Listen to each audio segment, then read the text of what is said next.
Donc Sénat, on est un assureur, une cinquantaine de personnes dans l'entreprise. On se rapproche de la barre des 100 millions de chiffre d'affaires.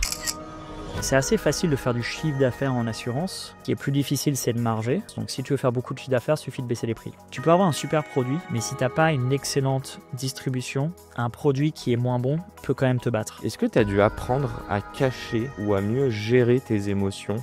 Ouais. C'est très différent de dire on est dans la merde et de créer de la panique versus voici les faits. Voici aussi notre plan d'action. À chaque fois où on se demande, tiens, est-ce que ça on le dit ou on le dit pas, la bonne réponse a toujours été, on le dit. Maintenant, on va réfléchir à comment on le communique, mais on cache rien.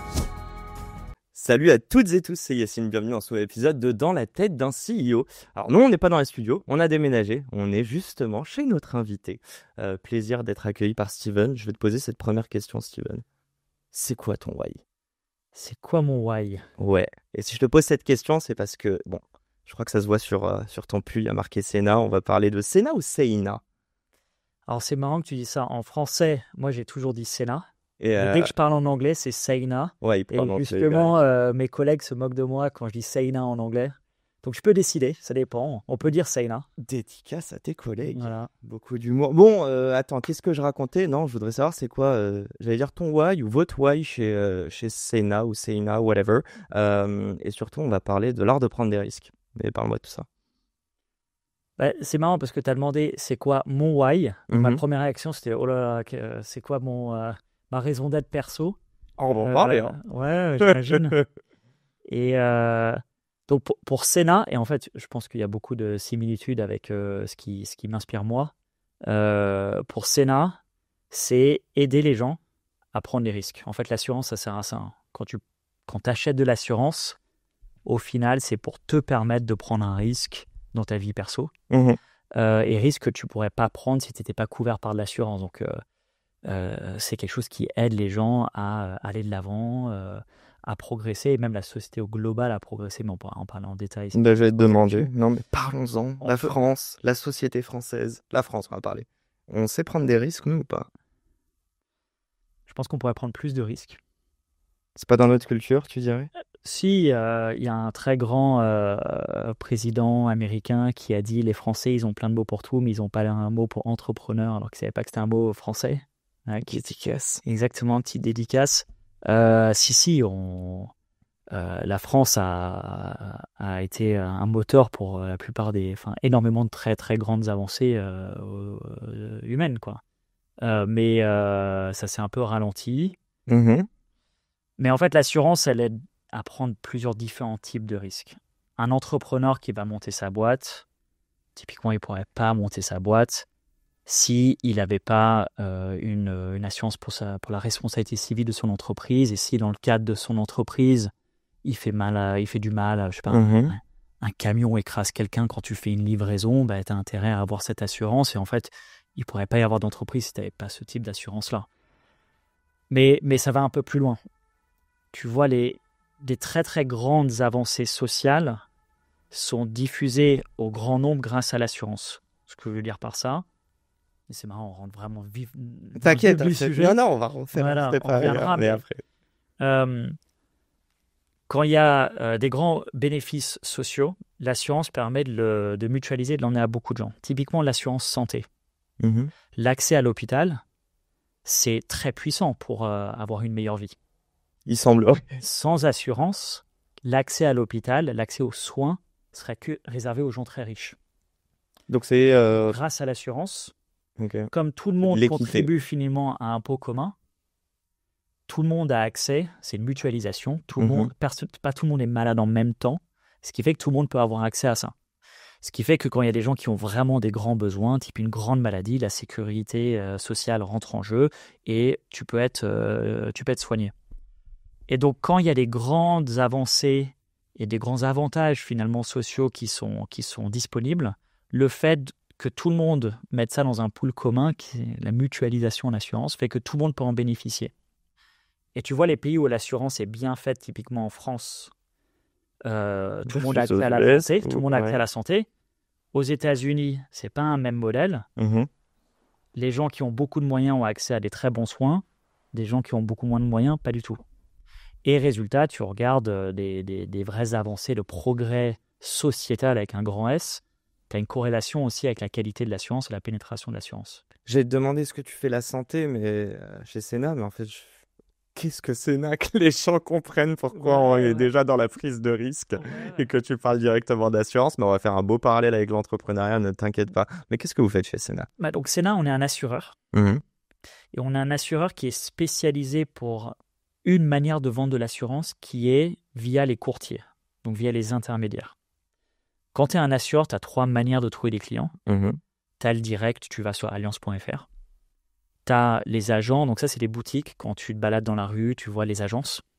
Donc ça c'est les réseaux propres à l'assureur. Ça meurt pas, ça? Non, parce que ça marche quand même. c'est très stable.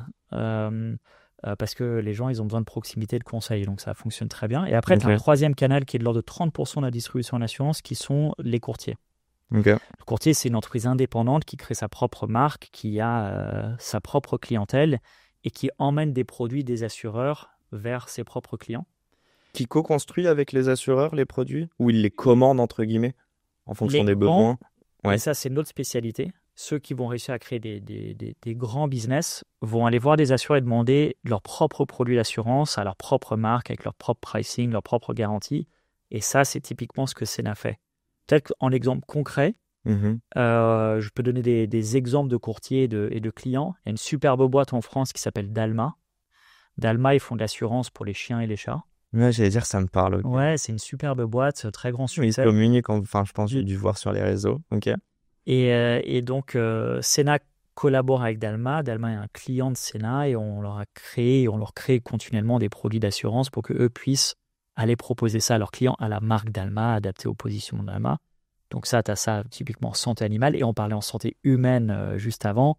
En santé humaine, on travaille avec des entreprises comme April. April, c'est une marque assez connue en France, un très grand courtier grossiste qui distribue ça. On travaille avec des entreprises comme Unilever. Enfin, voilà. Donc, Sénat, en fait, on a construit un assureur de zéro il y a 5 ans. Enfin, on a démarré il y a 5 ans. Et spécialisé pour la distribution via les courtiers. J'allais dire, balance-moi des chiffres. Qu'est-ce que tu peux dire? Vous êtes combien? Créé il y a 5 ans. Vous êtes combien? On est une 50aine de personnes dans l'entreprise. Ok. On se rapproche de la barre des 100 millions de chiffre d'affaires. Ok. Donc, on est plutôt content de se rapprocher de cette barre symbolique.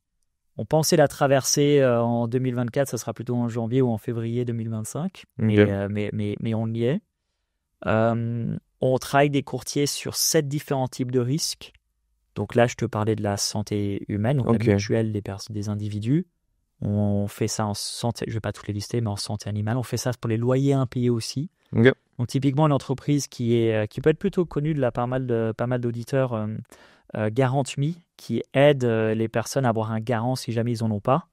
En fait, c'est l'assureur qui se porte garant de l'étudiant ou du jeune professionnel qui cherche un appart. L'assureur qui est derrière, c'est Sénat. Ok, mais c'est mon cas parce que finalement, je n'ai pas bougé d'appart. Mais depuis que je me suis lancé full-time dans mon podcast, j'ai pas de fiche de paye, tu vois. Je suis à mon compte. J'étais dans ta situation. C'est une galère. Et tu sais qu'à l'époque, les entrepreneurs me racontaient ça plusieurs fois dans le podcast en me disant « Ah, tu sais, c'est pas facile de trouver un appart. » J'étais genre « T'as levé 20 millions, ça devrait aller. » Et en fait, non, je commence à comprendre. Excuse-moi, je t'ai interrompu, mais tu nous listais plus ou moins les 7. Donc, une cinquantaine de personnes. Est-ce que tu peux me dire, si là, vous êtes 100 millions après 5 ans, tu peux me dire année 1, année 2, année 3, année 4, en fait, qu'on se rende compte. Bien sûr. Ouais. Ça va être marrant, c'est un challenge. Et si en plus de ça, tu arrives à dire combien d'employés vous étiez? Vas-y, je te laisse. Alors, les employés, je suis pas sûr, mais l'année 1, on a fait 5 000 € de chiffre d'affaires. C'est mieux que 0. Donc, grosse année. L'année 2, on a fait 2,7 millions. Ok. L'année 3, on a fait 18. Attends, juste 18. Vous êtes combien? On était 20 à ce moment-là. 1 million par an, pas mal. Ouais. L'année suivante, on a fait 47, puis 70, et on devrait faire à peu près 92, 93 cette année. Putain, c'est fou. Ok. Tu vises combien l'année prochaine? Fais pas genre, on n'en discute pas. On est mi-janvier, les gars. Ouais, non, on est en début d'année. Non, on va essayer de péter les scores, mais... on est ambitieux? On est ambitieux. Après, tu sais, on construit un assureur. Et donc, c'est assez facile de faire du chiffre d'affaires en assurance. Mais marger, c'est plus compliqué. Mais ce qui est plus difficile, c'est de marger. En fait, beaucoup de gens ont besoin d'assurance. Donc, si tu veux faire beaucoup de chiffre d'affaires, il suffit de baisser les prix. Le problème en assurance, c'est que quand Yacine, je te vends une police d'assurance à 100 euros, bon là, tu vas me payer 100 euros. Mais la question, c'est pas combien d'argent tu m'as payé, c'est combien tu vas me coûter sur l'année qui vient avec tes sinistres. Donc, c'est une industrie où, en Tu peux fait, pas anticiper, en fait. tu as un cycle économique inversé. Tu vends, puis tu découvres combien ça t'a coûté un an après. Tu peux nous dire combien ça marche environ? Alors, je peux te donner C'est com- quelques exemples. Ouais, vas-y. En France, Ça veut dire que tu veux pas dire. non, mais c'est des choses qui sont, je pense, même importantes à savoir. Ok. En France, l'assurance santé, donc la mutuelle des personnes, Mhm. pour 100 euros payés par un assuré, toi, pour ta mutuelle, tu vas coûter à l'assureur en France autour de 108 à 110 euros. Donc, c'est structurellement non rentable. Ok. Ouais. Et pourtant, c'est pas obligatoire une mutuelle en France. Et c'est là où on a un grand problème structurel. Tu vois, la perception, et moi je l'ai, quand je vais, tu vois, typiquement quand j'ai un dîner avec des amis ou avec de la famille, tout le monde me dit Putain, c'est trop cher les mutuelles, etc. Et donc moi, je suis là avec mon bâton de pèlerin à essayer d'expliquer, en fait, c'est pas assez cher relatif à ce que ça coûte. Donc il y a un grand décalage entre la perception de valeur des assurés sur les assurances santé et le réel coût de combien ça représente. Mais pourquoi on en vend des assurances santé? C'est Ben, un en produit fait, d'appel pour eux? exactement. C'est Donc de l'acquisition. alors, les dernières années, ça a été des produits d'appel. Parce que généralement, un assureur va pouvoir multi-équiper. Il va te faire ton assurance, après il va peut-être arriver à te faire ta maison, peut-être, tu sais, les assureurs, ils font aussi des assurances vie au bout d'un moment, etc., tu vois. Donc des produits plus margés ailleurs. Mais il y a un autre truc qui s'est passé, c'est que tu changes pas très souvent d'assurance, on est d'accord? J'allais te parler du churn et Voilà. du fait, ok. Et en fait, les 108 se dégraissent. ce qui s'est passé les 10 dernières années, c'est que les prix ont augmenté un petit peu, tu vois, avec des changements tarifaires tous les ans. Mais le coût des sinistres a explosé en France. Donc ça vous coûte encore plus cher qu'avant? Ouais, exactement. En tant En qu'assureur. fait, les prix d'origine, imagine, toi, imagine tu étais assuré les 5 à 6 dernières années. Mhm. Le prix d'entrée que tu as payé était peut-être un prix relativement acceptable pour l'assureur, mais ce qui s'est passé les dernières années. Je suis désolé, Ouais. on en parlait en off, Ouais. on m'a donné un exemple parfait. Moi, j'ai pas beaucoup d'assurances, mais les assurances obligatoires, genre Luco. Et je crois que Raphaël va passer dans pas très longtemps. Ouais. Luco, prenons l'exemple. Je crois que c'est la 4e année, du coup, que j'ai mon appart. J'ai dû commencer à 14, je suis à 16 euros par mois. Genre, ouais, ça a dû prendre 2 euros. Donc là, par contre, toi, tu leur dis que je leur coûte beaucoup plus cher. Alors, bon, ça, il faudra voir avec l'assureur qui est avec Luco, mais c'est possible. Après, tu as de la sophistication de pricing, c'est-à-dire selon le profil, selon les zones, etc. Mais il faut regarder très simplement qu'est-ce qui s'est passé ces 4 dernières années sur le marché français. Il y a eu, enfin, dans l'économie française, il y a eu de l'inflation. Okay. Donc, typiquement, réparer une fuite chez toi il y a 4 ans coûtait beaucoup moins cher en euros par rapport à aujourd'hui. Or, tu dis que ton assurance, elle a augmenté de 2 euros. Donc, si le prix était correct il y a 4-5 ans, le prix, s'il n'a pas augmenté au minimum avec l'inflation... Ils n'ont pas augmenté avec l'inflation?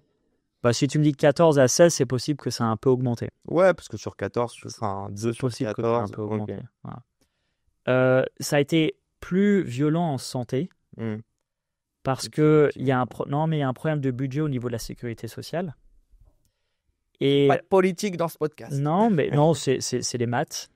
Et ce qui se passe, c'est que la Sécu couvre de moins en moins pour arriver à rentrer dans ses frais. Parce que finalement, toi, tu payes ta Sécu via tes fiches de paye, donc leurs recettes, elles sont stables. Mais ils voient qu'ils dépensent trop d'argent avec les remboursements. Donc, ce qui se passe, c'est qu'ils couvrent de moins en moins de choses. Tu vois, tous les ans, ça s'appelle le retrait de la Sécu. Okay. Mais les gens, ils ont quand même besoin d'être rassurés. Donc, la différence est remboursée par ton assurance privée. Et là, il y a ce qui s'appelle les transferts de charges. Il y a des grands transferts de charges tous les 2 ans, grosso modo. Okay. Et ça augmente radicalement les coûts pour les assureurs. Donc, c'est quoi? C'est l'État qui dit aux assureurs de payer une plus grosse part? Bah là, dans le plan budgétaire qui n'est pas passé en Q4. il y avait 1 milliard de transferts de charges. C'est-à-dire, toi, à titre perso, tu allais quand même être remboursé une partie par la Sécu, une partie par ton assureur. Mais c'est les business. Mais l'assureur allait Mm. au global rembourser 1 milliard de plus qu'avant et la Sécu 1 milliard de moins. Et donc, si les assureurs n'avaient pas augmenté leur prix d'1 milliard, ils n'allaient pas s'y retrouver. Mais toi, tu le vis comment? J'essaie de Je comprendre. le vis super mal. Non, mais en vrai, on parle des augmentations, mais c'est pas pour autant que le marché de l'assurance va mourir demain. J'ai l'impression que c'est presque devenu une commodité. On en a besoin. On sait, enfin, tu vois, l'assurance habitation, c'est juridique, enfin, c'est légal, il me semble. Pour la plupart des garanties, oui. Mais moi, en fait, c'est ce qui nous motive chez Sénat. Tu vois, tous ces grands problèmes structurels, là, je t'ai pas parlé aussi des problèmes du changement climatique qui vient foutre en l'air complètement les modèles tarifaires des assurances pour les habitations, pour les voitures, enfin pour tout, hein, ça met le feu littéralement au modèle des actuaires qui sont les statisticiens en assurance. J'ai fait actuariat à l'époque. Ah, mais écoute, c'est bien. Et j'ai découvert du coup le métier d'actuaire à 18 ans. Ok. Dédicace à papa, je n'ai pas fait ses études. Passons. Tu peux faire le diplôme d'actuariat à n'importe quel âge. Tu peux te relancer. Oui, Voilà. mais non. Voilà. Est-ce que vous avez levé de l'argent? Ouais, on a levé autour de 50 millions d'euros. À quel moment On a fait 3 levées de fonds. On en a fait une en 2019. Une en 2019. À la création? Tout juste après. Ouais, non, mais c'est ça, la première année, les 5 000 euros de CA, c'était créer le produit en fait. Ouais, exactement. En fait, c'était le tout début de Sénat, c'était demander un agrément à la CPR, parce que quand tu es un assureur, il y a de la réglementation. Donc, c'était demander un agrément. Ça a pris combien de temps, ça? 18 mois. Ouais, quand même. Ouais, ok. C'est des délais incompressibles. En fait, ça faisait 25 ans que l'ACPR n'avait pas donné un agrément à une nouvelle compagnie créée et autonome. Juste avant nous, il y a Alan, superbe boîte qui l'avait fait sur la santé, et nous, on l'a fait sur les assurances dommages, donc sur les biens. Donc, c'était surtout assez nouveau pour eux. Ok. Et ça se comprend parce que finalement, un assureur, il a des responsabilités, il ne doit pas faire n'importe quoi avec l'argent des assurés, enfin, c'est très réglementé et c'est pas facile de donner un agrément à une start-up quoi, qui arrive. Donc, dès le début, donc ça, c'était le chemin. Il y a eu des capitaux qui ont été levés parce que quand tu es un assureur, il faut aussi un bilan, il faut des fonds propres pour absorber les chocs, tous les trucs qui sont très non, mais c'est logique. Faut pas que la boîte fasse faillite demain et qu'il y ait des garanties. Ouais. Voilà. Et après, on a fait notre bonhomme de chemin et c'est en fin 2020, en décembre 2021, si je ne me trompe pas. Covid encore. Non, après. Ouais. Où on a fait une levée de fonds de 30 millions d'euros, mais là, on avait déjà notre produit, on commençait à commercialiser et on voulait accélérer. Tu vois, tu as parlé d'Alan et j'avais déjà reçu son fondateur. Alan, ils sont énormément en interne. Je vais te parler de deux choses d'ailleurs. Et Alan, c'est une marque. Et Sénat, je ne sais pas si c'est une marque, ou du moins assez connue. On va en parler parce que vous êtes en marque blanche, si je ne me trompe pas. Mais avant ça, je connais pas beaucoup de boîtes qui lèvent 50 millions et qui sont moins de 50 employés. Est-ce qu'il y a un moment où vous avez pété un câble, vous étiez 200 et ensuite il y a eu une restructuration de l'équipe ou même pas? Alors, je dis péter un câble, mais c'était l'Eldorado aussi à l'époque. Non, oui. Il y a eu ce truc d'hypercroissance, ouais. Oui, je vais t'en parler. En fait, non, on a. Je te parle de ça, après je reviendrai sur ta question autour des effectifs et comment ça marche. Ok, mais, donc la marque blanche du coup. Quand on a levé les 30 millions d'euros, c'était tout en haut du cycle boom de la tech. La fin même du cycle. Tu disais que on était dans les derniers mois, donc on était vraiment tout en haut, quoi, avant que ça s'explose. T'as eu peur sur cette levée? Non, parce qu'on était vraiment tout en haut et c'était encore the good times, quoi. Et donc, on a closé en février 2022. On avait signé les choses en décembre 2021. Je vais donner un ordre d'idée, on était une vingtaine de salariés à ce moment-là. Et dans le plan, on avait prévu de recruter 100 personnes en 2022. On a senti que le marché tournait et l'équipe a proactivement convoqué le conseil d'administration en disant: salut, vous venez d'investir, on avait un plan, mais on va le changer. C'est une sorte de pivot, dans la strat en tout cas. On c'est pas continue le majeur. même business, mais on voulait conserver un maximum de cash. Et en fait, plutôt qu'essayer de tout faire en même temps, ce qui souvent, quand tu lèves beaucoup d'argent, c'est pour démultiplier les projets que tu vas faire en même temps. Tu vas lancer des nouveaux produits, tu vas accélérer l'acquisition de clients, tu vas ouvrir des Ouais. pays. Tu sais, c'est pour faire plein de choses en même temps. Et donc, là, le plan qu'on a proposé au board, c'était on va recruter plutôt 20 personnes. Et tout ce qu'on avait prévu de faire en même temps, on va le faire en séquence plutôt qu'en parallèle. Ok. Et donc, en fait, on va conserver beaucoup de cash. C'est quoi? Vous faites des sortes de. Vous aviez vraiment des runways où dire, OK, bah là, on accorde X du montant de la levée à ce projet-là spécifiquement. Ça, c'était déjà prévu quand on disait qu'est-ce qu'on va faire, tu vois, quand on levait l'argent. Et donc, finalement, c'est plutôt qu'essayer de tout faire en même temps, on les a mis dans l'autre sens. OK. Euh, C'était un poil plus lent, tu dirais, sur la sortie de beaucoup certains plus lent. produits? Oui, quand Beaucoup même. plus. Ouais, non, mais beaucoup plus conservateur. Les 20 Ouais. personnes, est-ce que la strat, c'était de recruter des gens hyper seniors et de te dire que très expérimentés vont offset les 3 personnes que tu voulais recruter sur un autre poste? Ouais, la stratégie talent de Sénat, ça a toujours été de recruter des gens expérimentés et autonomes. On a fait ça depuis le début. En fait, il n'y a pas de junior chez Sénat. Ok. Alors, là, on a recommencé, il y a peut-être 1 an, enfin, on a commencé à recruter des juniors. Et en fait, c'était un côté pragmatique qui est, je pense que quand tu recrutes des équipes juniors, tu as aussi une responsabilité de les former Oui. et pas uniquement de leur donner des petites tâches. Moi, il y a une expression que je déteste dans les entreprises, c'est il faut qu'on recrute une petite main. Pour moi, c'est lent. Ok. C'est Et là où c'est. c'est na non plus. Et on est arrivé maintenant à un stade plus de maturité où on a pu commencer à le faire parce qu'il y avait un encadrement. Et les jobs qu'on créait étaient des vrais jobs et pas uniquement, bon, ces tâches-là, elles m'embêtent, je vais les donner à quelqu'un d'autre. Il y a un deuxième facteur, c'est qu'on a un métier, comme tu l'as compris, en interne, très technique chez Sénat. Et ça rejoint un peu ta question sur comment c'est possible avec aussi peu de gens. C'est qu'en fait, nous, on fait quoi comme activité dans le bureau qui est derrière moi? On price des produits d'assurance, on développe des technologies pour suivre la rentabilité de produits d'assurance et de portefeuille, on fait des calculs de réassurance. En fait, c'est que du technique. On fait de la data science, de l'engineering, etc. En fait, une chose que je dis souvent quand j'explique le business de chat, c'est le téléphone, il ne sonne pas chez nous. En Vous fait, tout est chez les anticipez? courtiers. Ok. Tu vois, nous, on est vraiment une plateforme. Ouais, mais la plateforme est Euh, merde, les courtiers, ils vous défoncent. Voilà, On est d'accord. Ok. mais ce sont nos clients qui font toute l'interaction avec l'assuré final, toute la gestion des sinistres, tout le service client, etc. Ok. Donc nous, on a vraiment un travail d'infrastructure, on va dire.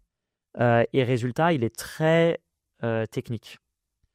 Et donc, on a besoin que chaque personne soit très expérimentée pour chacun des métiers chez Sénat. Tout le temps focus assurance. Ouais. Même quelqu'un qui vient du marketing, de la com, c'est quand même quelqu'un qui connaît l'industrie. Ouais.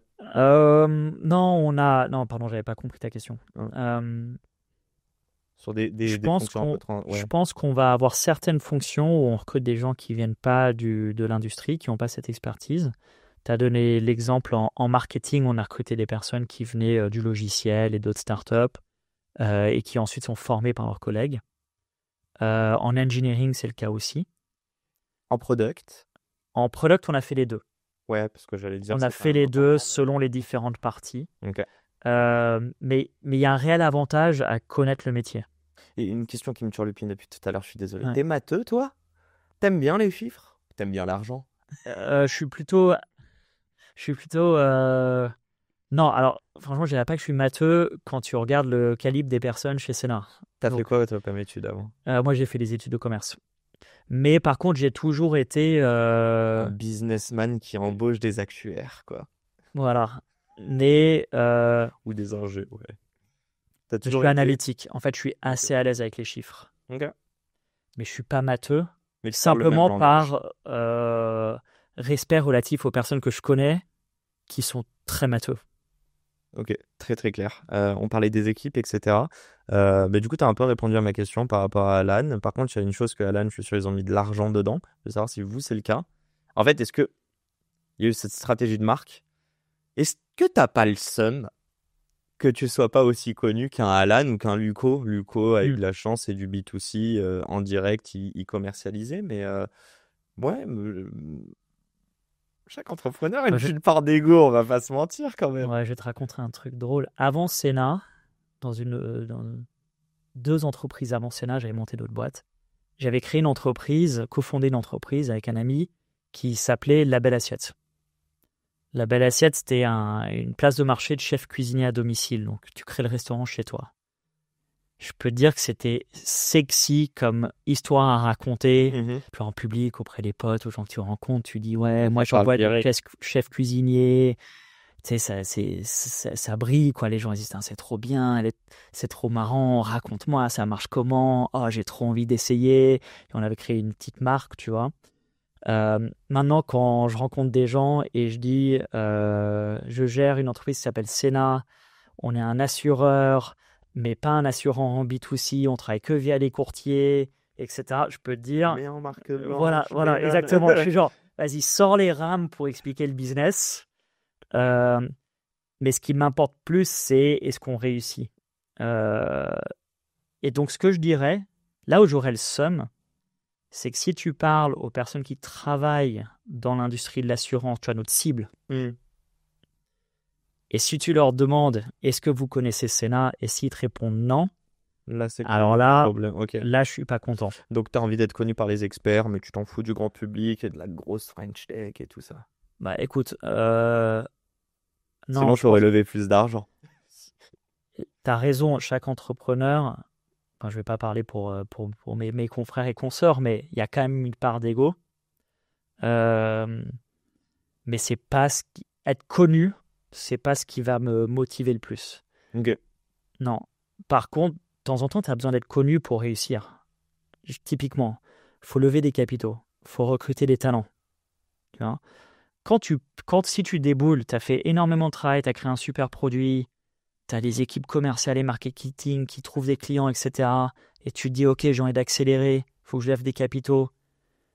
Tu vas avoir des investisseurs et ils disent, t'es qui? Ouais, il y a un petit... Bah, tu as un problème, en fait. Mais c'est quasiment un problème d'exécution, tu vois. Donc, c'est de la notoriété, non pas juste pour de l'ego, mais c'est pragmatique parce que c'est un facteur clé de réussite. Et tu vois, il y a ce qu'on peut quand même constater. Quand tu regardes les grandes réussites, et ça, c'est quand même un des enjeux de Sénat. On est une entreprise ambitieuse. On a envie de réussir, on a envie de gagner. Et il y a quand même un cercle vertueux qui se crée. Tu vois, le succès génère du succès. Et donc, avoir du succès, le faire savoir, disons, sur la place publique, ça va attirer des meilleurs talents, ça va attirer plus d'investisseurs. Les investisseurs, ils vont avoir envie de financer ta boîte et pas celle de tes concurrents. Ça, vous l'avez fait, les clients, de manière stratégique en amont? Je pense qu'on pourrait être meilleur à ça. Ok. Je pense qu'on pourrait être meilleur à ça. Sénat a beaucoup de réussite, tu vois, dans ses chiffres, dans ses machins. C'est pour ça que je suis hyper content de pouvoir participer à ce podcast. Je pense qu'on pourrait être meilleur à ça. Et il faut qu'on progresse. Ouais. Je vais vous poser la question parce que tu me dis, est-ce que tu t'es heurté à des gens dans ton écosystème? Tout à l'heure, tu as dit si ces experts ne connaissent pas, c'est qu'on a un problème. Est-ce que ça t'est déjà arrivé, ça, ou pas? Je m'explique. Est-ce que vous avez par moment été trop focus, typiquement la première année, dans le produit, et vous n'êtes peut-être pas allé assez parler au marché, par exemple? Sans dire de la com, hein, tu vois, c'est juste... Ouais. Ouais, ça. Ouais. En fait, une chose qu'on a... Tu peux avoir un super produit, mais si tu n'as pas une excellente distribution, un produit qui est moins bon peut quand même te battre. Okay. C'est vraiment les deux. L'exemple qui est souvent utilisé pour expliquer ça, c'est Slack avait créé un super produit. Ils avaient une distribution moins puissante que Microsoft et Teams. Teams est devenu, alors qu'en soi, c'était un produit, quand tu regardais objectivement, qui était moins bien. Teams a battu Slack d'un point de vue arrivé à l'échelle et gagné. Les deux ont réussi, hein, faut pas exagérer, ça a quand même été un succès. Et tu vois Slack, hein, mais mais on est dans notre petit écosystème. Oui, bien sûr. Tu vas dans le monde corpo, il n'y a pas Slack. Tu vois, les grandes entreprises, c'est Microsoft, voilà. Et tu vois, cette puissance de la distribution, et je vais revenir au sujet, c'est que Sénat, on a fait beaucoup de travail autour de la qualité de notre offre, l'accompagnement des courtiers, notre technologie pour. Si tu fais un super produit, mais tu as d'autres assureurs qui ont des propositions qui sont peut-être un peu moins bien disantes, mais par contre qui sont très présents sur le marché, qui sont connus et qui font beaucoup de relationnel, ils peuvent quand même te battre. Donc je pense que justement c'est un point sur lequel Sénat va se développer. Mais heureusement, on a une très bonne équipe commerciale qui, elle, est beaucoup sur le terrain, beaucoup au contact du marché et des clients. Mais il faut que l'entreprise contribue à ça et que ce ne soit pas juste sur les épaules de l'équipe commerciale, quoi. Est-ce que tu es un bon CEO? Et qu'est-ce qu'un bon CEO? Ah tiens, on va commencer par ça. Qu'est-ce qu'un bon CEO selon toi?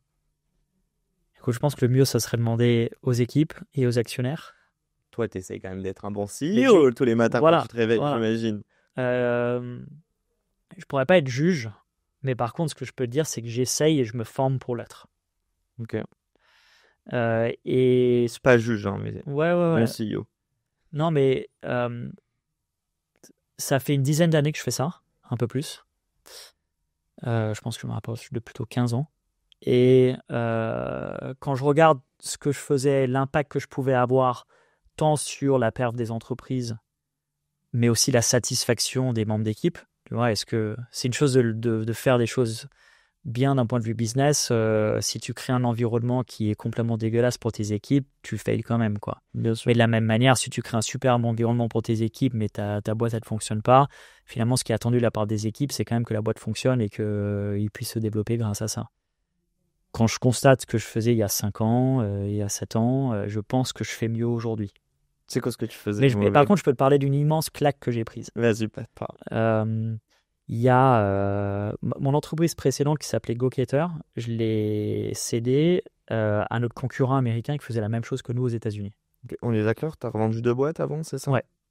Et j'étais, tu vois, alors là, tu as vendu ta boîte, tu es là, tu roules des mécaniques à une boîte américaine basée à Boston, tu vois, trop classe et tout. Tu te dis, c'est bon, je suis le CEO qui a tout compris, quoi. Et en fait, dans le deal, je travaillais avec cette boîte américaine, donc j'ai rejoint leur COMEX et je m'occupais de leur activité à l'international. Et donc, tout à coup, j'avais une boss, la CEO de EasyCater qui est basée aux États-Unis. Femme extraordinaire qui est devenue une de mes mentors et qui avait finalement acheté ma boîte, quoi. Et donc, j'avais pour la première fois depuis une dizaine d'années une boss, CEO, avec une trentaine d'années d'expérience en tant que, pas que CEO, elle avait été exec dans d'autres entreprises, avant elle avait fait du conseil, mais tu vois, elle avait bien une vingtaine d'années d'expérience en tant que patronne, CEO de ses propres entreprises. Ok. Et je peux te dire la claque que j'ai prise les 6 premiers mois où j'ai réalisé, ok, en fait, je sais pas faire le job. Ok. Oh, pas aussi bien qu'elle. Non, mais exactement. Mais j'ai tu vois, une petite partie par tu vois, rapport. Ok. je sortais d'une ligue d'amateurs et j'ai vu la Champions League, tu vois. C'était en anglais, tout ça, on est d'accord? Ouais. Elle Moi, est je suis américaine. français et irlandais, donc j'étais assez à l'aise, tu vois, un petit peu. Et tu allais me faire le Yes I Do avec un bel accent. Yes, I do. Mais c'est quoi les dingueries où tu t'es dit, mais c'est un truc de fou, et je sais pas si c'est rattaché au fait que ce soit elle ou que ce soit des Américains, mais je te parle dans le style on parle de management, je vais parler de leadership, moi. non, je pense que non, c'est pas une question de nationalité. Enfin, il y a peut-être quelques spécificités, mais j'avais vu d'excellents CEO en France où je me disais waouh, j'ai du boulot. En fait, être CEO, c'est comme n'importe quel autre métier, hein. Tu vois, tu développes des compétences, tu apprends, bah, tu as beaucoup d'humains, tu as énormément de recrutement, savoir s'entourer, tu as de la stratégie. Enfin, c'est un mix de compétences, quoi. Mais en France, moi, j'avais eu une expérience avec un super CEO qui a repris Atos récemment, qui s'appelle Philippe Salle, à l'époque où il travaillait chez Elior, parce que j'avais fait un deal aussi avec lui pour une de mes entreprises, et donc j'avais eu de l'interaction assez régulière avec lui, et pareil, je me suis dit, putain, ok. Quand tu dis ça, c'est putain, important. c'est quoi, c'est du charisme? Non. Non, c'est plus sur content. Je peux donner quelques exemples Ouais, concrets. vas-y. Stéphania, Aux US, ouais, pardon, aux États-Unis, chez EasyCater, avait des compétences d'analyse de profil. Tu vois, est-ce que j'ai les bonnes personnes autour de moi ou pas? Extraordinaire. Et en fait, elle m'a secoué le cocotier là-dessus. Où typiquement, à des moments, on prenait des dirigeants, tu vois, et elle me disait, OK, c'est quoi les compétences et c'est quoi la next step de développement de cette personne, tu vois. Et elle arrivait, tu vois, avec 2 heures d'observation et d'échange. Elle arrive, enfin, elle y arrive encore, tu vois, à dire, OK, lui ou elle est très fort là-dedans. Là-dessus, il va falloir s'améliorer. Cette personne, il faut absolument regarder. Cette personne, il faut s'en séparer, tu vois. Mais genre, et Et en de fait, manière détachée, émotionnelle, très ouais, objective. mais surtout Ok. correct. Ok. En fait, c'est surtout ça, tu vois. C'est est-ce que tu as la bonne analyse? En fait, toutes les raisons qu'elle t'a toujours données. Enfin, je suis sûr qu'elle s'est C'est- gourée sur 2-3 trucs. Oui, Mais bien sûr, mais ça ouais, te paraissait ouais, logique et légitime, quoi. exactement. Et finalement, en tant que CEO, c'est un truc clé, quoi. Tu vois, c'est de savoir est-ce que j'ai le bon talent pool et pour chaque profil, ce sur quoi je peux vraiment m'appuyer, les trucs sur lesquels il faut que je coach, les compétences que je peux gagner, etc., quoi. Comment on fait? Enfin, je veux dire, t'as jamais été formé et là, on parle d'humain. Est-ce que déjà le CEO d'une n'importe quelle boîte qui a plus de 3 personnes, enfin, c'est un job d'humain, de gestion de relations humaines et d'optimisation du potentiel des personnes? Comment tu te formes là-dessus? Enfin, je sais pas si t'es d'accord et Ouais. euh, vous avez t'as une 30 secondes. Non, mais t'as une part d'expérience de faire des conneries et d'apprendre de tes conneries. Mhm. Ça, c'est une manière, et ça joue, hein, tu vois. J'en ai fait des bêtises à ce niveau-là dans le passé. Et tu as une autre part qui est de travail, et typiquement un truc qu'elle me demandait de faire, c'était un peu comme les devoirs, mais moi ça m'allait, c'était de prendre des profils et de prendre une feuille blanche et d'écrire mon analyse, quoi, tu vois. Et après ça t'aide à mieux recruter, forcément. Et de réfléchir de manière stratégique autour de ton talent pool et pas juste opportuniste, tiens, il me manque une personne, tiens, bon, allez, cette personne pourra la faire, etc. Mais ça, c'est une petite facette du métier, quoi. Déjà, mais j'ai vu qu'on Voilà. parlait d'humain, c'est de l'analyse, excuse-moi, ça Ouais. m'intéresse Ouais. tellement. Après, on arrête Ouais. là-dessus et on repasse à autre chose. Juste savoir, t'as réussi à développer une sorte de skills, tu sais, de soft skills où t'observais pas assez, t'écoutais pas assez peut-être avant, ou t'as appris à mieux écouter. En fait, j'ai surtout appris, mais je pense que T'as vieilli aussi, mais j'ai encore beaucoup de marge de progression, mais j'ai surtout appris à me poser et de réfléchir au sujet. C'est con, mais de t'es à prendre 1000 le à l'heure, temps. Bah toi. ouais, sinon t'es Ok. juste en train de carburer. Et en fait, donc résultat, maintenant j'ai des rituels tous les trimestres Ok. où, et tous les membres du COMEX de Sénat le font aussi, où on fait une people review pour forcer ce moment de réflexion. Et c'est à la fois pour te dire est-ce qu'on a les bonnes personnes relatives à la stratégie, mais c'est aussi pour te forcer à te dire, enfin, te forcer à vérifier est-ce que je suis correctement en train d'investir pour aider ces personnes à se développer. Donc, Et on revient de typiquement, la responsabilité. voilà, et typiquement, on le fait une fois par trimestre. Donc, en fait, si c'est pas forcément quelque chose de naturel, tu peux créer des rituels pour le faire. T'es papa, on est d'accord? Ouais, j'ai 2 garçons. On n'en parle pas encore. On est sur les employés. Je sais tu en avais parlé, pardon, en amont de la culture d'entreprise. Vous faites quoi pour attirer des talents? Et je vais aller plus loin. Là, tu me le parles, mais c'est toi, tu vois, c'est un CEO, c'est toi. Ça veut pas dire qu'on va tout le temps bosser avec Steven ou quoi. J'aimerais savoir, qu'est-ce que vous avez mis en place, non pas pour, enfin, déjà pour les attirer, mais pour les garder.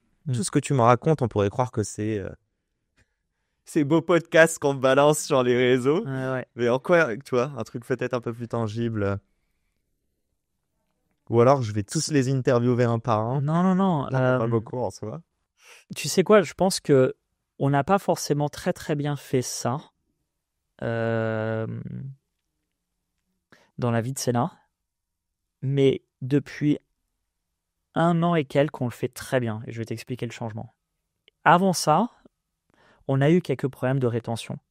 Ok. Tu vois, on a des gens qui partaient alors que c'était vraiment pas bien pour l'entreprise, parce que notre proposition de valeur était inadaptée, etc. Tu vois, on s'est merdé là-dessus et c'est difficile à vivre pour les équipes aussi, tu vois, parce que tu vois des collègues de qualité qui peuvent partir, etc. Après, je suis content pour eux parce qu'ils allaient faire des grandes choses dans l'industrie, mais on a eu à des moments ce challenge-là. Et après, franchement, c'est très difficile de construire une boîte quand tu peux pas t'appuyer sur les gens qui restent et qui se développent. Surtout que tu vends de la confiance, on n'a pas. Ouais. Faut le rappeler, ça. Donc, on a fait un exercice qu'on n'avait jamais fait avant. On a travaillé les USP, les Unique Selling Propositions de Sénat, non pas pour ses clients. Tu sais, une entreprise doit décider comment elle se positionne. Pardon, je reprends.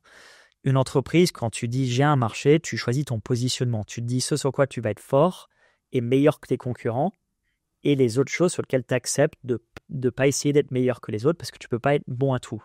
Tu vois, une entreprise qui est bien positionnée dans le marché, c'est qui a fait des choix. Et beaucoup d'entreprises pensent à ça vis-à-vis de leurs clients. Mais pas du recrutement. Et nous, on a réalisé, putain, mais en fait, peu d'entreprises pensent à ça vis-à-vis de leurs clients le plus important qui sont leurs salariés. Et en assurance, tu as un truc qui est assez compliqué, c'est qu'il y a beaucoup de recruteurs, d'entreprises qui vont proposer des jobs qui ont pas mal d'argent. AXA, Allianz, c'est quand même des boîtes qui ont plein de thunes, plein d'avantages. Mais ils ont des projets qui sont peut-être un peu moins intéressants, un peu moins excitants, un peu moins dynamiques que Sénat. Un environnement de travail peut-être beaucoup plus flexible à certains niveaux, mais peut-être un peu moins stimulant de l'autre. Et donc, on a réalisé ça. On a fait un exercice qui était de définir les 3 choses sur lesquelles Sénat devait être bien meilleur que la concurrence en termes de proposition de valeur employée. Et après, par contre, on a statué que pour toutes les autres choses, il fallait qu'on soit pas mauvais, parce que sinon, c'est trop chiant pour les salariés, mais moyen. Ok. Dans la moyenne. Okay. Dans la moyenne, ou juste en dessous. Ouais, faut avoir un voilà. En fait, étant en France, on s'est dit, les 3 trucs, il faut qu'on soit des 19 ou des 20 sur 20.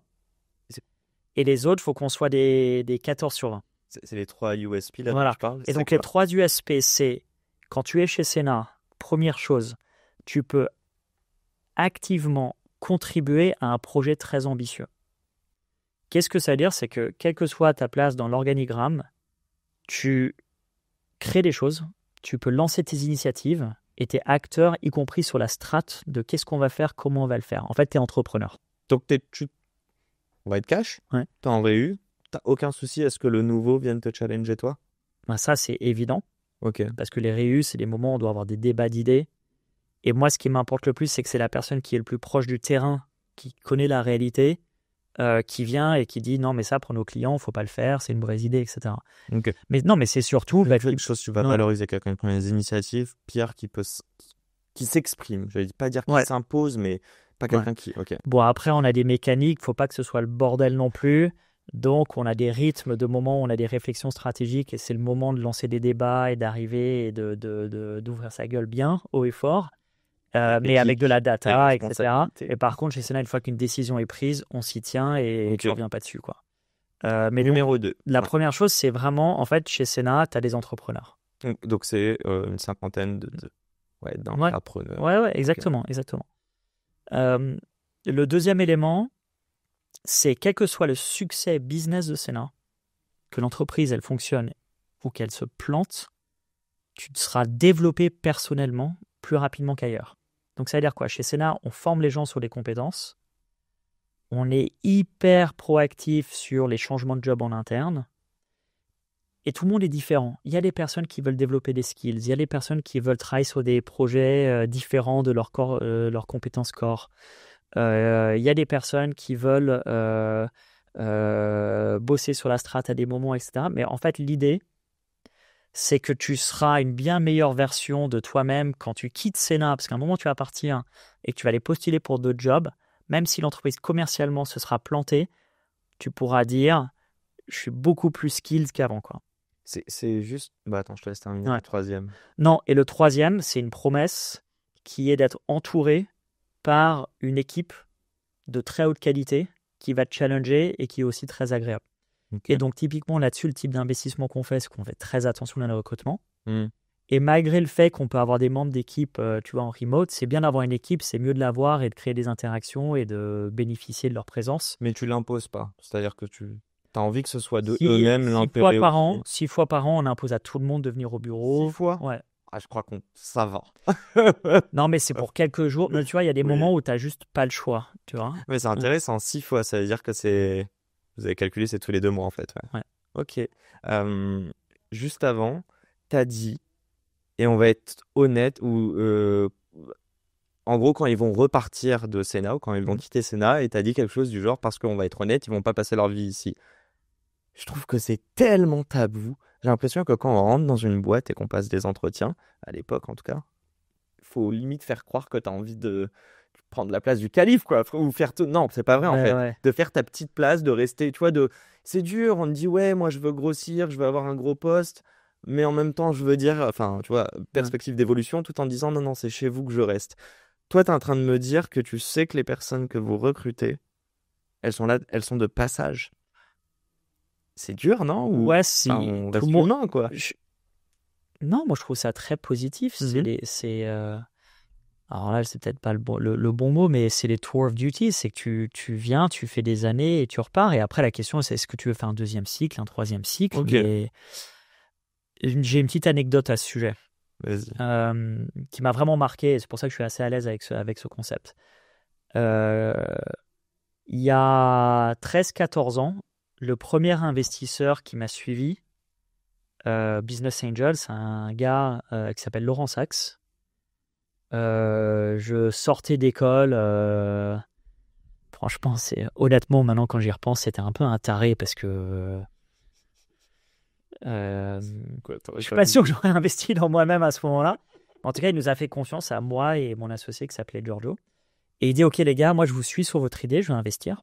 Je dis, putain, mais c'est qui cette dingue? Mais il me dit, par contre, je vais pas investir tout de suite parce qu'avec Giorgio, mon associé à ce moment-là, vous n'avez pas une conversation qui est la plus importante, c'est comment vous allez vous séparer. Donc je lui dis, mais Laurent, de quoi tu parles? Je viens juste de m'associer avec ce mec.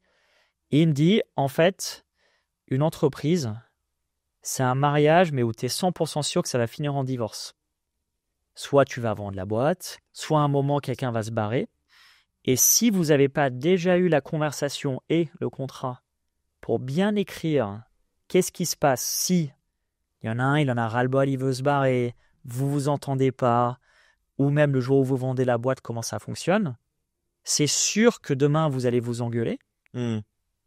Or, si vous avez eu la conversation dès le début, les choses sont mises sur la table, on a déjà parlé du truc, quoi. On n'aime pas parler de choses négatives avant qu'elles arrivent. Ouais, mais... Et c'est le rôle d'un assureur. Non, mais t'es pas... Donc, moi, t'imagines la conversation bien grave. Je lui dis, Ouais. t'es sûr, Laurent, tu veux pas juste investir dans la boîte? Il me fait, non, non, il faut que t'aies cette conversation. Et en fait, elle a été hyper simple.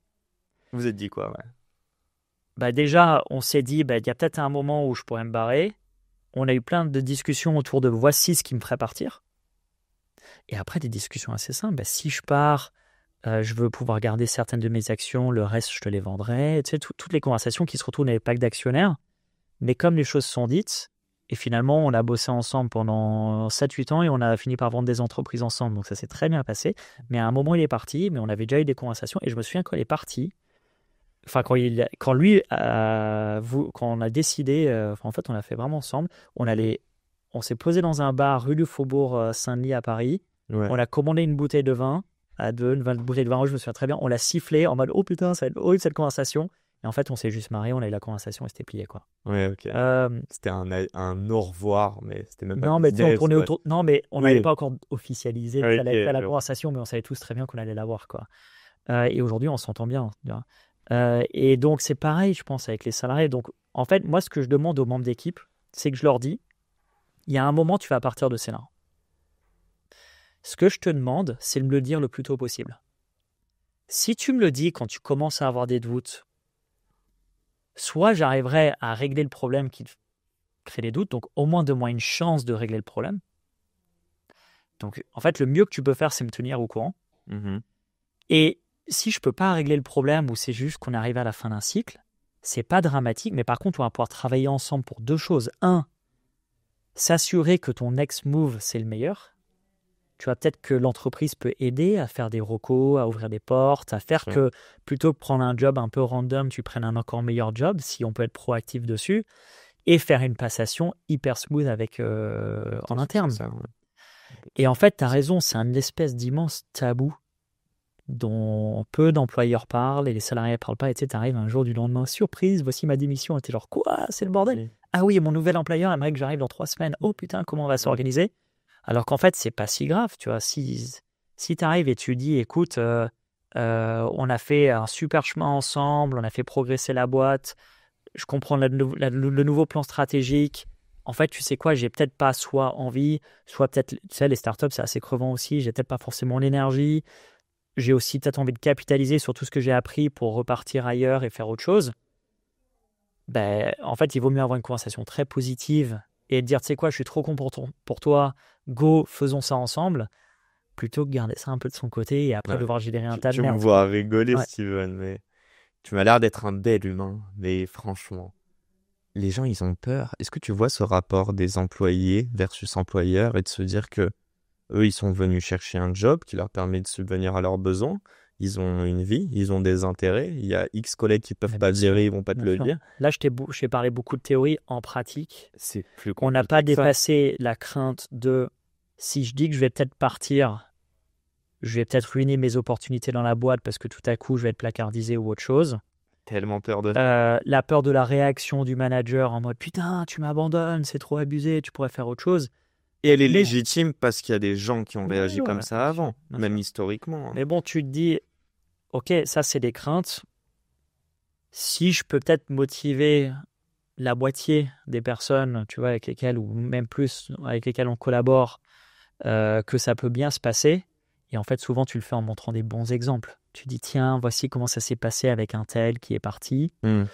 Et de voir que ça, tu vois, tu dédramatises la chose. Puis je sais qu'il y a la rupture co, le chômage. Enfin, c'est tellement des...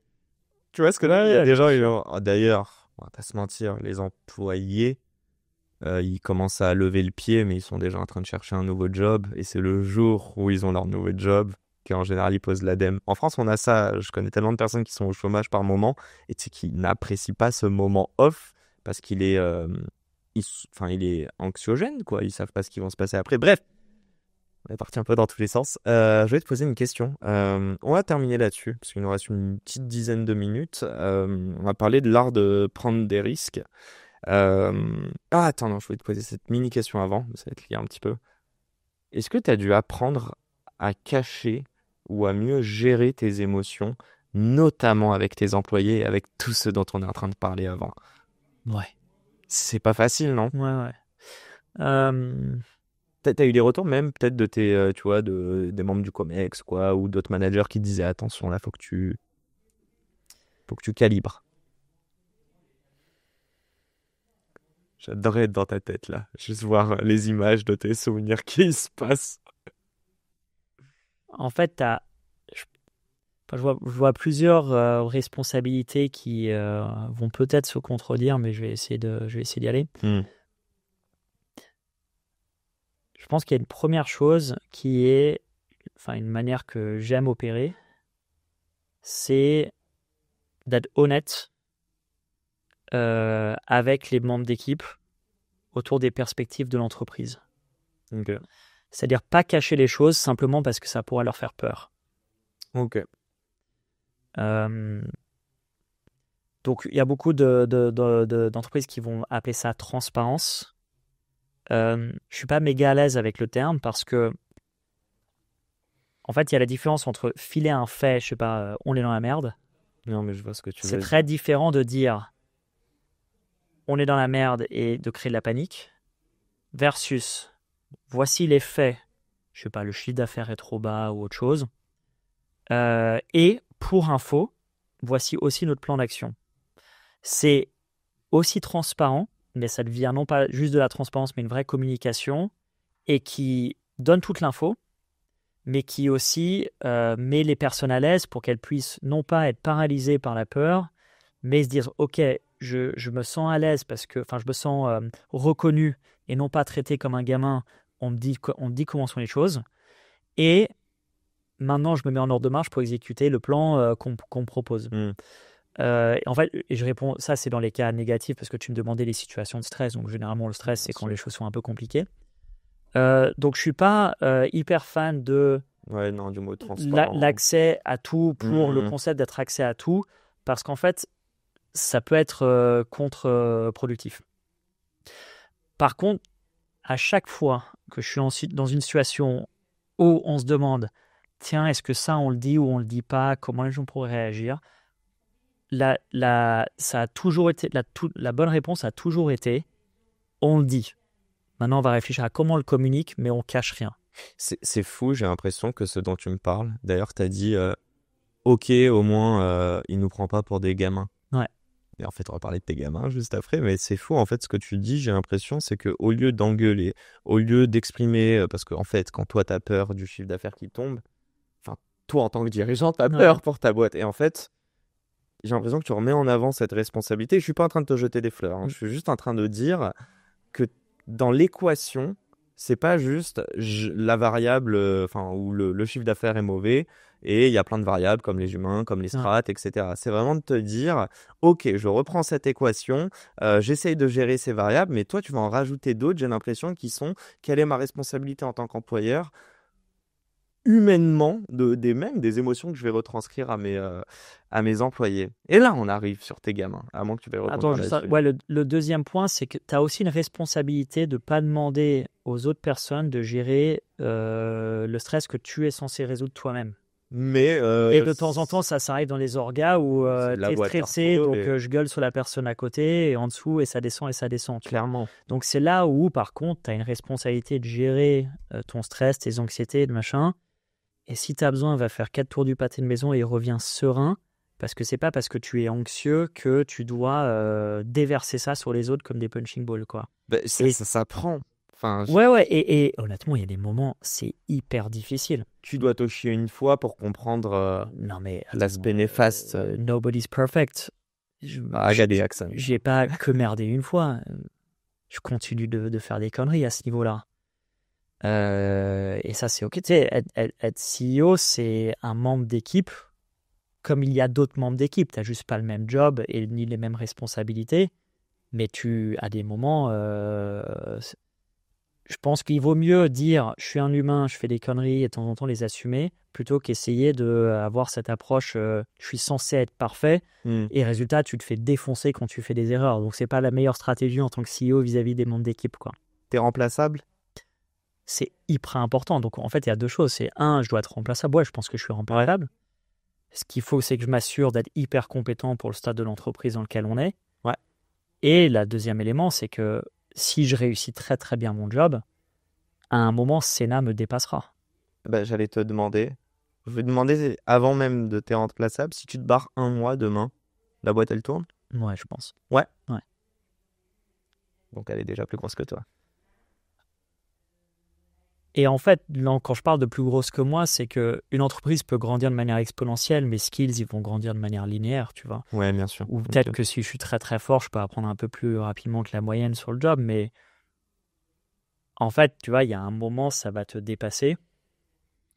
Tu n'auras plus les ressources, toi, pour soutenir la croissance à laquelle elle fait face. Donc, tu vois, je pense qu'il y a quelques CEO qui ont su accompagner leur entreprise de zéro, un Mark Zuckerberg style, tu vois, mais en fait, je pars du principe qu'à un moment, ça va me dépasser. Et par contre, je suis hyper ambitieux. Mon goal perso, c'est d'avoir les épaules pour suivre. Mais par contre, c'est sûr que le moment où le board me dit là, ça t'est dépassé, tu vois. Tu le feras même avant, non ? Mais tu sais, quand si t'as les épaules ou pas. Mais non, mais tu sais, quand je te disais, si j'ai des conversations avec mes associés ou mes membres d'équipe autour de il y a un jour, on va se séparer, c'est quand même un peu ridicule si je dis que moi, je ne vais pas me séparer de l'entreprise à un moment, quoi. Faire une heure. Voilà. Après, j'ai une motivation malade pour que ce soit le plus loin possible. Et résultat, c'est pour ça que je bosse beaucoup, y compris sur mes compétences au fur et à mesure. Mais attends, ça, c'est un rich man's problem. Ça sera génial quand ça arrive. J'ai eu la chance de rencontrer beaucoup d'entrepreneurs. Merci à vous, chers auditeurs. Dans mon podcast, beaucoup d'entre eux, notamment dans l'écosystème startup, me disent prendre beaucoup plus de plaisir sur la phase de création, les premières briques. Je considère que c'est encore les premières briques, même si vous faites 100 millions, la boîte elle a été créée il y a 5 ans, par tout ce que tu m'as dit sur les ambitions. Je me dis que vous pouvez aller bien plus loin, 10 fois ou même 1000 fois. Qu'est-ce qui se passe demain si tu gères 200 employés ou si tu en gères 2000? Est-ce Non, que moi, tu penses que tu kifferais autant? j'aime bien ces différentes phases. Je les ai faites quand justement j'étais chez EasyCater. T'es monté Ouais. jusqu'où au Bah, max? la boîte, elle faisait un peu plus d'1 milliard de chiffre d'affaires. Et alors, j'étais plus CEO, Oui, et j'étais enfin, t'étais patron quoi? avec BU, tu vois. Ouais, donc Et par contre, j'étais dans un environnement vraiment de plus grosse entreprise, quoi. Et j'aime bien. t'aimes Parce bien? qu'en fait, j'aime bien mon métier. J'aime bien mes entreprises, les produits que je fais, mais j'aime bien aussi le métier de CEO. Et résultat, tu as le métier qui a certaines caractéristiques quand tu es en phase 0, et c'est un métier complètement différent dans les phases d'après. Et j'aime bien les deux, quoi. Je veux aller connaître la face que tu n'as pas encore connue, Ouais, celle du absolument. Ouais. milliard. Ouais. Il est 17h passé. T'as un truc ou pas? On peut prendre 5 minutes On ou peut pas? prendre 5 minutes, ouais. Ok, mais ça va être rapide. Moi, je veux te poser cette question. Je vais parler vraiment de tes enfants. Je vais te poser la question de est-ce que tu arrives à mettre tes émotions de côté? Mais sortons de ça, tes enfants, tu n'arriveras Tu vas me faire jamais. pleurer. Voilà. Tu vas me Non, faire mais tu pleurer. n'y arriveras jamais. Non, j'aimerais savoir. Ils sont jeunes, hein, on est d'accord? Ouais, ils ont 5 ans et 3 ans. Qu'est-ce que tu leur diras dans la vie? Le seul conseil, je veux savoir que tu vas leur retransmettre sur la capacité à rêver et à aller accéder à ses rêves ou Non. l'art de prendre des risques. Ouais. En fait, c'est un truc que enfin, tu vois, je leur dis déjà, même si, tu vois, mon plus petit, il a 3 ans, il me regarde, il dit, qu'est-ce que tu es en train de me raconter? Mais c'est que s'ils font quelque chose, qu'ils le fassent à fond et qu'ils soient hyper résilients. Je m'en fous de quel que soit le truc, tu vois, en pro, en perso ou autre chose. Mais moi, après, s'ils veulent faire différent, enfin, ils feront leur truc, tu vois, mais Mais il n'a pas le droit de dépasser quand mon il peut but, le c'est rythme. pas juste qu'il soit à mon image. Non, ça dépasse, il se prend une grosse claque. Non, je déconne, mais C'est une blague, c'est une blague. Attention, les tu amis. dépasses pas. Et après, tu fais ce que tu veux. Non, mais par contre, quelques valeurs, disons, humaines auxquelles je suis très attaché, c'est Commitment. c'est la résilience. Et c'est le commitment et l'ambition. C'est de faire des choses. Mais l'ambition, c'est pas de l'ambition forcément financière. Mais par contre, c'est si tu fais quelque chose, et l'ambition de le faire super bien. Tu t'as déjà entendu tes enfants te dire non, mais impossible que je puisse faire ça ou ça à l'âge de 3 ou 5 ans. Ouais. Et toi, ça te crispe si j'imagine Ouais, ça quand t'entends m'embarque. ça. Ah ouais? Tu vois, mon plus grand, quand il est en face d'un truc, il dit non, c'est trop dur, j'arrive pas. Tu vois, et je lui disais, mais attends, il faut que tu fails 100 fois pour y arriver, tu vois, pour arriver à ce puzzle ou autre chose, tu vois. Et c'est d'ailleurs la 101e fois Alors, le tu vois, plaisir que tu vas franchement, prendre j'en sera sais rien, ouais. je sais pas comment faire, tu vois. Mais je pense que si j'arrive à faire que mes enfants sont résilients et sont à l'aise de se planter et qu'ils réessayent et que s'ils font quelque chose, ils le font bien, que ce soit s'occuper des personnes, se développer professionnellement, apprendre des choses, tu vois, rien à moitié. C'est bon, je pense que je serais un papa très heureux. Je suis en train de réfléchir là, mais tu les encouragerais à échouer en fait. Ah bah ouais. C'est pas facile. Parce que quand t'es papa, moi je me disais, bah les engueule pas s'ils échouent. Et en fait, je me disais, tu Non, l'engueules pas, mais t'as envie de le soutenir. Il faut les féliciter. Tu félicites qu'ils ont tenté, Ouais. qu'ils se sont gourés. Et par contre, je pense que ce qui est le plus difficile, c'est de les faire, les mettre à l'aise avec le fait que ça va arriver de nouveau. Tu vois. Ouais, en fait, ok, ouais. Ne pas leur Mais c'est ce reproduire qu'on dit quoi tout que le ce soit temps en négatif. France, on n'a pas la culture de l'échec, etc. Tu vois, et c'est Tu l'as vrai. l'Irlande, toi? Potentiellement. Moi, j'ai Ou 2 parents anglo-saxon. entrepreneurs qui ont eu des échecs et des grands succès. Donc, je pense que j'ai été béni un petit peu là-dedans. Et après, ouais, le côté anglo-saxon, ça joue vachement là-dessus. Ouais, le fake it till you make it ou sky is the limit, c'est con, hein, c'est des petites expressions qu'on a entendues dans toutes les musiques ou quoi. Ouais. Mais ça représente tellement dans l'idée ce mindset-là. Non, mais justement, non, là où c'est très dur. Tu sais, quand j'ai dit je veux donner je veux communiquer toute l'info aux membres d'équipe parce que je veux pas les traiter comme les enfants. Bah, c'est justement le cas. Ouais, En ok. fait, tu as beaucoup d'entreprises qui disent En fait, tu protèges tes mes membres d'équipe sont pas capables de gérer cette info. Alors là, c'est genre, attends, Ouais, c'est. Ouais. mes enfants ne sont pas à l'aise, pas capables de gérer quelques infos parce qu'ils sont pas encore armés pour émotionnellement. Ouais, bien Tu vois, donc tu les protèges. Je trouve ça ridicule et quasiment honteux de dire ça à propos de membres d'équipe. Ok. Qu'est-ce qui fait que moi, je suis capable de gérer une information à propos de l'entreprise, qu'elle soit positive ou négative, et que mon collègue qui est juste à côté de moi n'est pas capable? Tu vois? Si tu donnes pas toute l'information contextuelle et le plan, en fait, tu es juste en train de déverser ton stress. J'allais dire, j'espère que vous avez écouté les Ouais, premières parties avant. Ils disaient Voilà. pas que ça. Voilà. Mais tu te rends compte, les entreprises qui Ouais. disent on peut pas leur dire ça, ils vont paniquer. Pardon, mais c'est ce que je dis de temps en temps à propos de mes enfants, quoi. Donc non, c'est justement C'est responsabiliser tes employés. c'est des managements complètement différents, quoi. Tu vois. Et en fait, il y en a un, c'est du management, et l'autre, c'est être parent. Ça n'a rien à voir. Tu vois un potentiel entrepreneur dans les deux? Putain, j'en sais rien. Bon, soit ils sont en train d'apprendre à écrire et à dessiner. C'est trop tôt pour À dire. vrai dire, je sais même pas si c'est la vie à suivre ou une très très bonne idée d'être entrepreneur, tu vois. Donc Non, mais j'adorerais en discuter, tu sais, dans 10 ans. Je pense que tu regarderas des signaux de tes enfants plus jeunes. Tu te tu sais, diras, en tout cas, il y a de la reproduction, hein, tu vois. Moi, bien sûr. Bah, ils font de tu la. vois, hein, mes parents sont mimétisme. entrepreneurs et je pense que j'ai pas les stats là-dessus, mais il y a du mimétisme qui se crée. Je te pose mes dernières questions rapidement du tac au tac sur une question. C'est la fin, là, on est fatigué sur une échelle. Déjà, un grand merci pour ce podcast. Merci à toi, c'était top. C'est presque fini, mais pas encore. Sur une échelle de 1 à 10, à quel point tu es heureux au quotidien?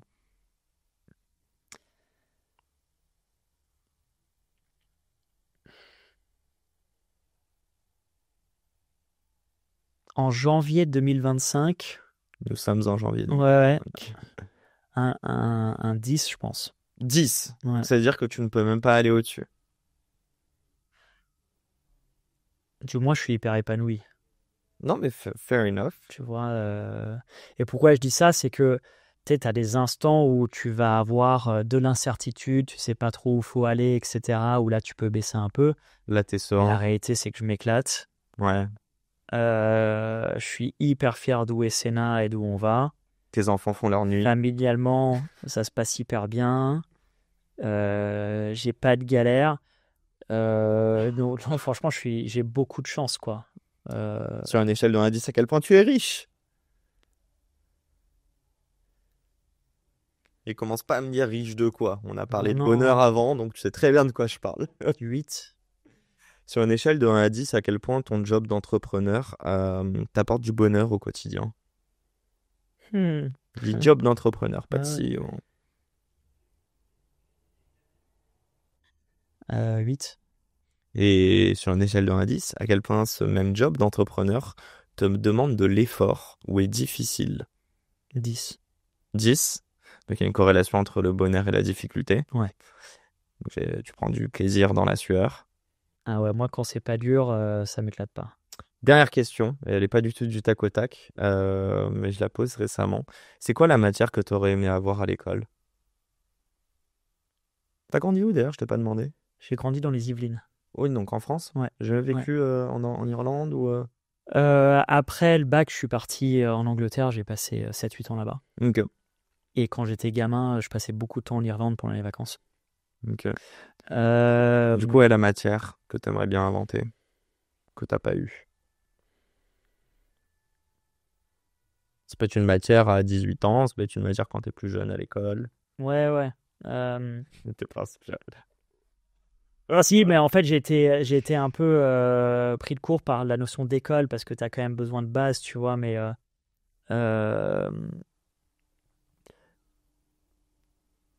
Qu'est-ce qu'on n'apprend pas à l'école? non, moi, il y a plein de choses qu'on n'apprend pas à l'école. Je pense qu'une chose qui m'aurait intéressé et que j'aime bien, en fait, j'adore l'espace. J'adore ce qui se passe en dehors de la Terre. Et tu sais, à l'école, on t'apprend le système solaire. Et Elon Musk aujourd'hui. Ça, n'en parlons pas, s'il te plaît. On t'apprend peut-être la notion du Big Bang. quand t'es à la maternelle, t'as la préhistoire et 2-3 dessins, mais tu vois, on t'explique pas qu'il y a des choses. Enfin, on creuse pas vraiment qu'il y a des choses plus grandes et beaucoup plus loin. Je parle de notre. En fait, c'est nous relativement à l'univers. Exactement. Tu peux Ouais. comprendre. Enfin, déjà, moi, j'adore, tu vois, les étoiles, enfin, tu vois, tout ce qui est en dehors, tout ce qui est plus loin.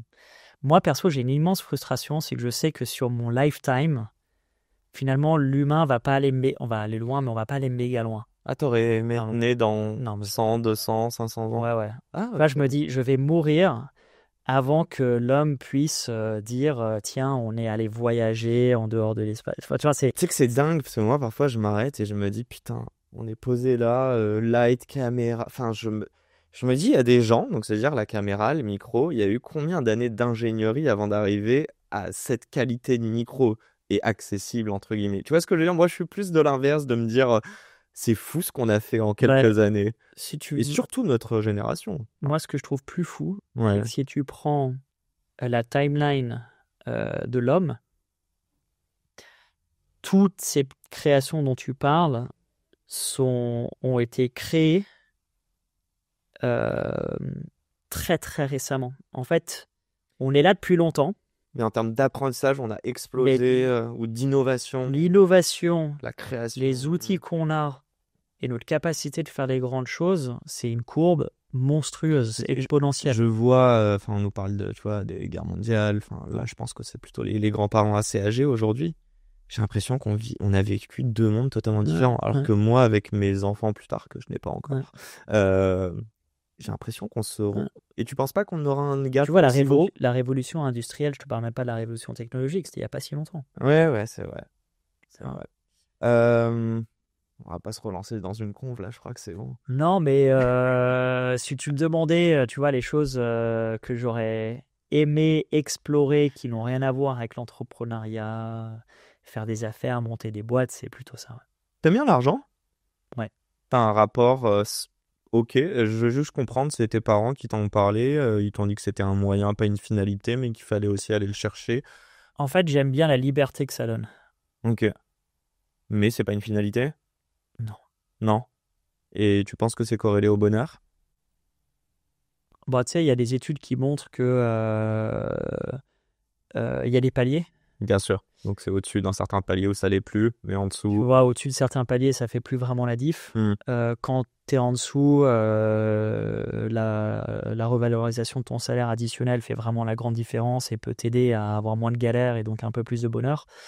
Non, pourquoi l'argent m'attire, c'est ce que ça va me permettre de faire. Tu vois. Si demain j'ai aussi envie de recréer d'autres projets, faire d'autres choses, de ne pas avoir cette contrainte monétaire, c'est quelque chose qui serait top. Par contre, je suis pas Picsou, je n'ai rien à foutre d'accumuler de l'argent, c'est qu'est-ce que je vais pouvoir faire avec qui m'intéresse. Tu l'as dépassé ce palier? Non. Pas encore. Non. Eh bien, c'est tout le mal que je te souhaite. Un grand merci, Steven. Est-ce que tu as pris du plaisir quand même? 10 sur 10. Allez, sur une échelle, toi. Merci d'avoir joué Merci ce à jeu. toi. Malgré, allez, on peut le dire qu'il y a eu des intros douteuses de ma part, mais c'est pas grave. Un grand merci pour l'accueil. Merci à tous ceux qui nous ont écoutés. Je sais pas si vous voyez, mais je pense qu'on nous voit en vidéo, qu'en audio, on se professionnalise. On vous propose de plus en plus de personnes, des profils différents. Un grand merci. Je dis ça parce que c'est le deuxième épisode du début d'année, mais je veux vraiment remercier les personnes qui m'écoutent et qui font la beauté et le plaisir de ce podcast. Sinon, j'aurais aucune légitimité à bombarder de questions mes invités pendant 1 heure. Donc voilà, un grand merci à vous. Et je vous dis à la semaine pro pour un nouvel épisode sur Dans la tête d'un CEO. Ciao, ciao. C'est déjà la fin de cet épisode. J'espère qu'il vous a plu. Si c'est le cas, pourquoi vous nous le diriez pas? Laissez-nous un petit commentaire, un petit like, partagez-le à des amis, des personnes qui seraient susceptibles d'aimer cet épisode. Et n'hésitez pas non plus à nous proposer des invités pour les prochains épisodes. Le prochain épisode sort lundi. Je vous laisse vous abonner dès maintenant. Et encore une fois, merci de nous soutenir et de nous écouter. Un grand merde à toutes les personnes qui entreprennent. Et à très vite pour un nouvel épisode. Ciao, ciao.